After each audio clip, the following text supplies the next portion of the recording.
Świadectwa mówią o tym jasno. W tym miejscu jest wiele do odkrycia. Może powinniśmy skupić się na wzorach. Kto podejmie się poszukiwań? Nic tu się nie zgadza. Nic!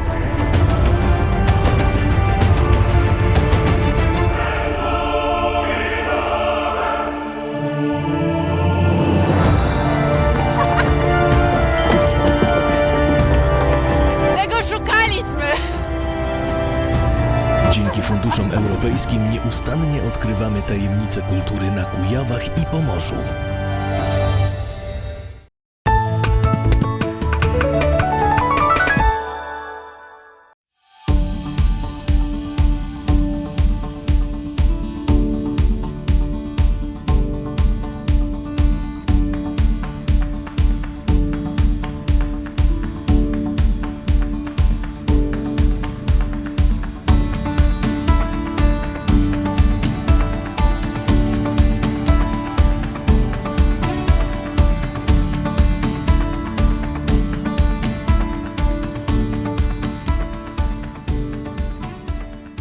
Znajduję się w Baden pod Wiedniem w Austrii, ponieważ jest to jeden z partnerów w projekcie Greenspace i obecnie odbywa się trzecia wizyta studyjna w ramach tego projektu. Greenspace jest bardzo wyjątkowym projektem realizowanym w ramach programu Europa, w którym 8 partnerów z 7 europejskich krajów dzieli się doświadczeniami, najlepszymi praktykami w dziedzinie dostosowania wyjątkowych i unikalnych miejsc, jakimi są uzdrowiska, do nieuchronnie zbliżających się zmian klimatu i zagrożeń z nich wynikających. A kujawsko-pomorskie jest regionem, który posiada 3 znaczące uzdrowiska: Ciechocinek, Inowrocław, Wieniec-Zdrój. I te uzdrowiska, tak jak inne europejskie uzdrowiska, mierzą się z wyzwaniami zmian klimatycznych i muszą chronić swoje unikalne zasoby.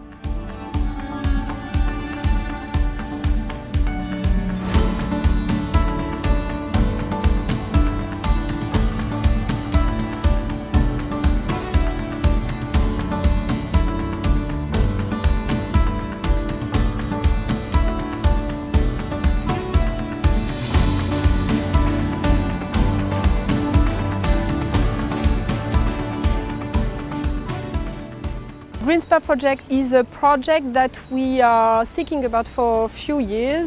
My association is more in general working on tourism aspect or heritage aspects, but we think at one point that is very important to focus on the main challenges of the spa town in Europe, so we can speak about resilience, climate adaptation, energy efficiency.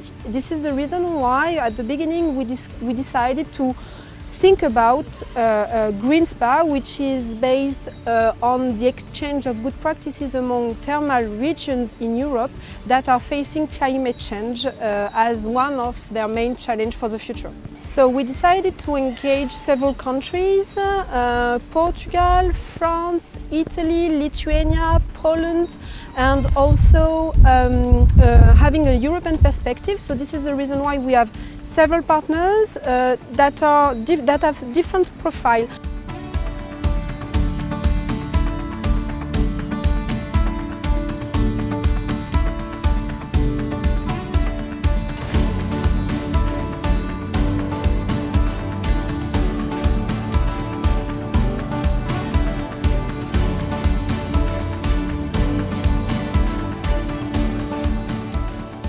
With the communication, we are able to first share all the knowledge, share the good practices. So it starts in the communication level. We share, all the partners share with each other, but with the communication we make sure that the partners share with their stakeholders first, and then in the second level, because that's what we want, they share with the decision makers. So we take action. With the communication in this project, we show not only the decision makers that it's important to do this, that other countries, other spa towns are doing this, but we also show to the public what this kind of projects can do and how important it is to support this kind of projects.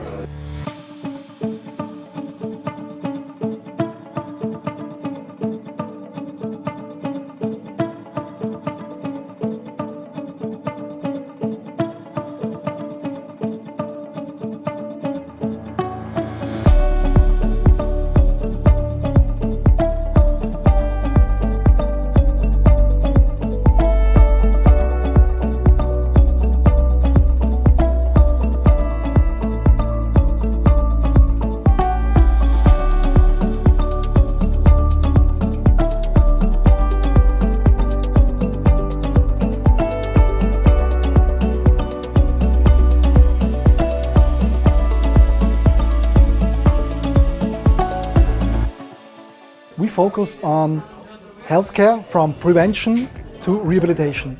We have a 4-star hotel, the Badener Hof. We run the Römertherme Baden as a spa with a swimming area, a sauna and a fitness center. And we are running the Badener Kurzentrum, which is a medical center for therapeutic and medical treatments. The Römertherme Baden is now 25 years old. In the year 2000, it was completely rebuilt and it got the biggest free-hanging glass roof in Europe. It's very special. It's directly hanging over the pools and it looks marvelous. But there are several, especially ecological and economical challenges we're facing because of that roof. As you can guess, the energy balance of that roof is not the best. 25 years ago, no one thought about that.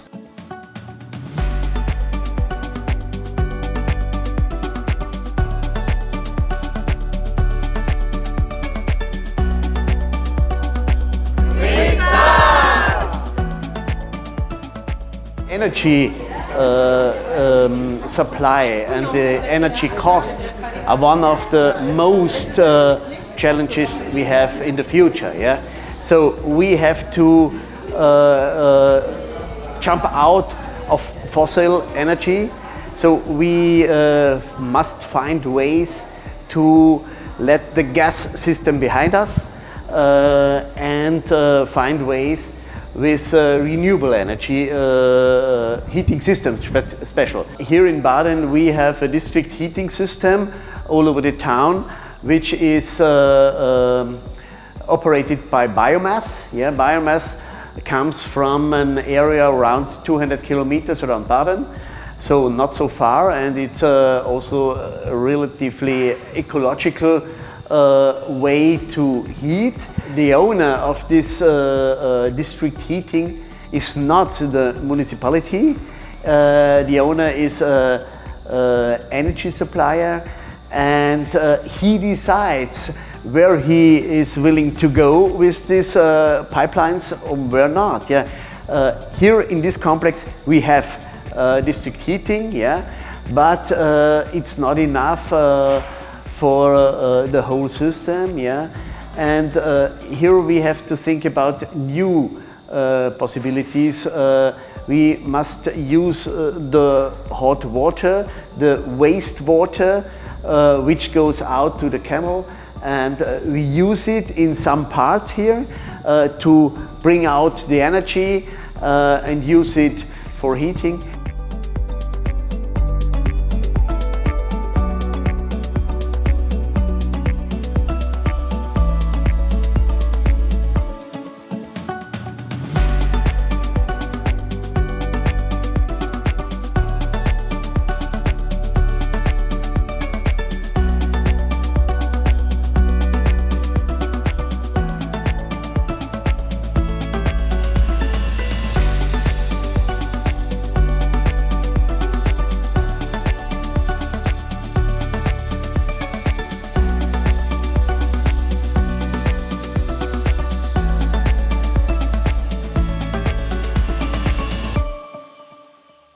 We have the situation that we have a very big industrial plant, a dairy plant, for the smart district in Baden, so to use the waste heat and also geothermal resources for heating and cooling for this smart district. The idea is that we have the industrial waste heat, like a low temperature waste heat from the fresh products logistics, the partial process, to use it in a heating and cooling grid, which connects different buildings with different user types, usages, and also different temperature requirements, to use it in a grid, and the buildings are equipped with decentral heat pumps, and then the heat and cold is used as the buildings need it at the time that they need it, and so it's very sustainable. And we also have a geothermal energy borehole heat exchanger field as a seasonal thermal storage.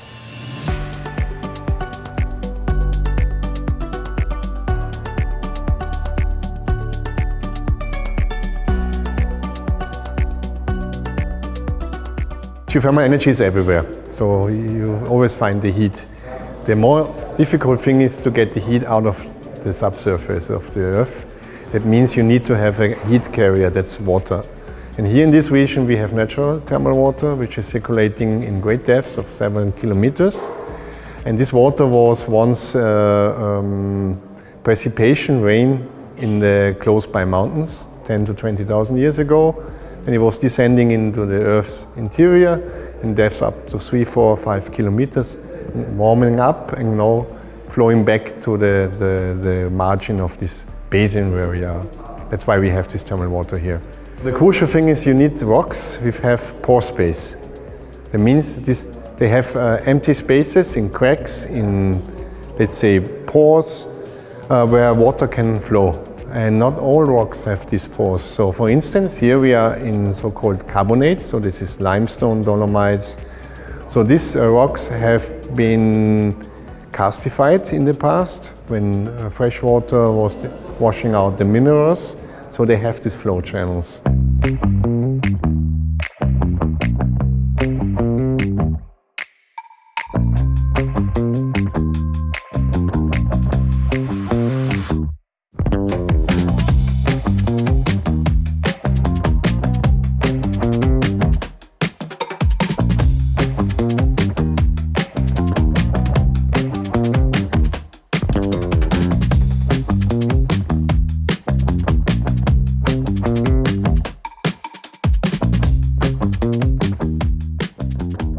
We are here in the Strandbad Baden. It's a thermal bath of Baden, and it's 99 years old. And altogether we have more than 3,000 square meters water in 7 pools, yeah? And around 4,000 cubic meters water. In the last years we optimized this spa also in the topic of energy. Yeah? First of all, we use the hot water from the sulfur springs, yeah? And take out the energy to heat the other pools. That's very important, so we need very few gas for heating. And on the roofs of this huge building, the building has a length of 160 meters, yeah? And on the roof we have since 2 years a PV station, and this PV station produces around 80,000 to 90,000 kilowatt hours per year. 1 and 2, 3, ignition!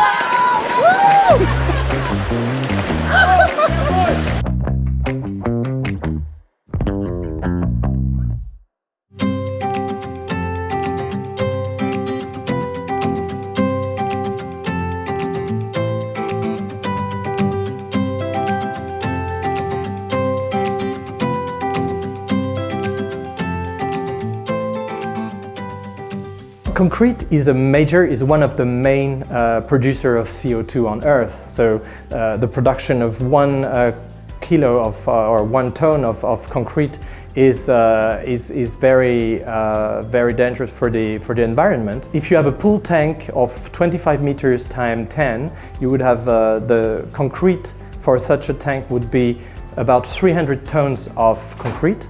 And when you do this size in stainless steel, it's 18 tons, so it's 20 times less. Stainless steel as such is a very sustainable product. First in the material, because it allows to use less concrete in the construction.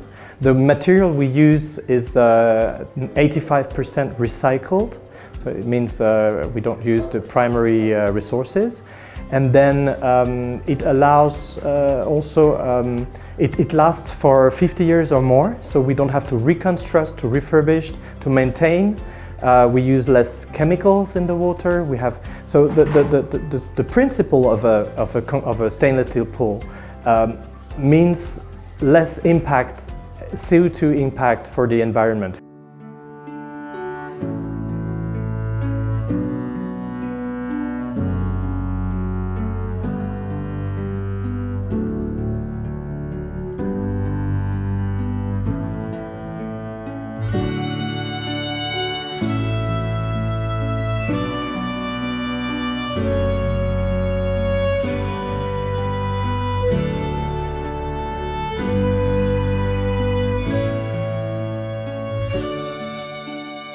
The climate and energy model region, Baden, is part of a national program where 126 model regions are established in Austria. And the goal is that this model region, as the name says, are forerunners. We had more than 150 projects where we get subsidies from the national level. And what is important, that other municipalities can take over and copy such projects if it's fitting with their situation. Yeah. Our focus is energy efficiency in the buildings, on the mobility sector. So, for example, we have all the city buses changed to electric buses in the last half year. Yeah. But we also have more than 45 recharging stations for electric cars in town.